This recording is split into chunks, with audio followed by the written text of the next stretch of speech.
Seperti Bapak Presiden telah sampaikan di berbagai kesempatan, COVID ini adalah tantangan bagi kita semua. Dan kita semuanya harus tetap terus melakukan fokus bagaimana cara mencegah untuk penyebaran COVID.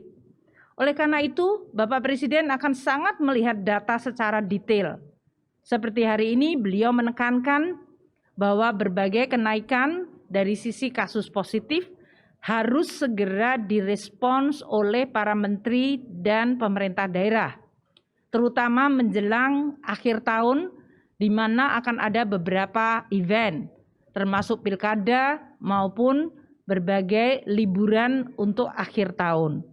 Ini yang merupakan instruksi Bapak Presiden kepada kita semua, agar kita tetap memberikan suasana bagi masyarakat di dalam melakukan kegiatan, entah itu di tingkat keluarga, sosial, atau ekonomi, secara lebih optimal, namun tanpa memperburuk penyebaran COVID-19.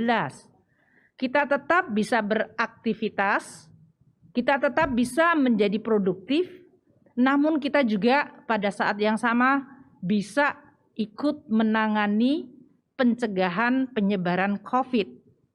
Itu hanya bisa terjadi kalau kita semua disiplin. Jadi meskipun nanti teman-teman sekalian akan melakukan kegiatan untuk pilkada atau untuk berlibur pada akhir tahun, jangan pernah lupakan disiplin protokol kesehatan. Masker harus selalu ada, cadangan selalu ada, gunakan dan jangan hanya ditaruh di kantong. Gunakan di setiap kesempatan, jaga jarak dan selalu membersihkan tangan dengan mencuci dengan sabun atau dengan hand sanitizer.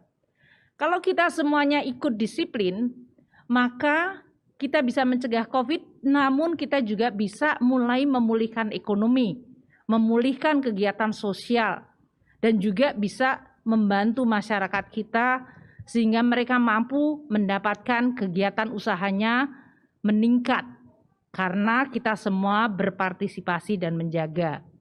Itulah yang ingin ditekankan oleh Bapak Presiden pada hari ini, dan pada minggu-minggu ini kita akan terus fokus untuk melihat semua perkembangan dan tentu kepada seluruh kementerian, lembaga, dan pemerintah daerah untuk betul-betul menjaga akhir tahun ini jangan sampai jumlah kasus meningkat pada saat masyarakat kegiatannya meningkat baik di luar rumah maupun di dalam rumah. Dan APBN dalam hal ini akan terus mendukung seluruh kegiatan masyarakat dan mendukung ekonomi. Sehingga diharapkan perekonomian kita akan juga mulai pulih dan bertahan terus untuk bisa makin mendekati kondisi normal. Demikian yang saya bisa sampaikan. Wassalamualaikum warahmatullahi wabarakatuh.